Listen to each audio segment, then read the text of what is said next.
Yesu asifiwe. Kwa majina naitwa Mwinjilisti Odavia Dismas. Leo natamani tujifunze kitu kimoja kizuri kabisa cha baraka.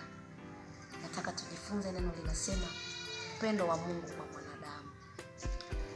Unajua neno upendo ni neno dogo sana, lakini lina maana kubwa sana. Na kati ya vitu ambavyo ni vya thamani sana ni upendo. Upendo ni kitu ambacho huwezi ukakipata sehemu yoyote.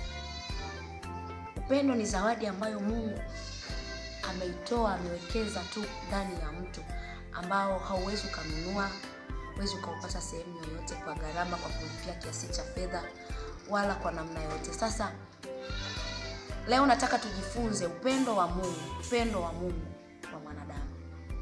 Tukisoma kwenye ile Yohana 3:16, Biblia inasema kwa maana jinsi hii Mungu aliupenda ulimwengu hata akamtoa mwanae pekee ili kila mwaminie asipotee bali awe na uzima wa milele. Kumbe tunaposema upendo una gharama.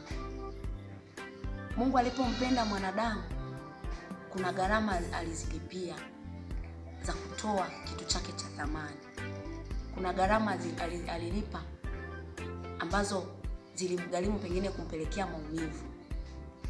Sasa Yesu Kristo alikuwa ni mwanae wa pekee kabisa, mmoja tu, lakini kwa sababu ya upendo aliokuwa nao kwa mwanadamu, akuona thamani, akuona kukaa na Yesu Kristo mwanae wa pekee, ile hali ya wale watu waliowapenda ni mbaya huko duniani.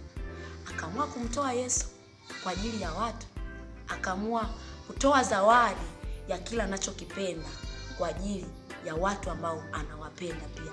Kwa gharama nyingine ya upendo ni kutoa kile unachokipenda kwa ajili ya wale unaowapenda.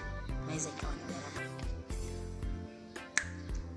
Kama unampenda Mungu, basi jitoe kwa ajili ya Mungu. Toa maisha yako kwa ajili ya Mungu, toa muda wako kwa ajili ya Mungu, toa mali zako kwa ajili ya Mungu, vile unavyovipenda kwa ajili ya Mungu.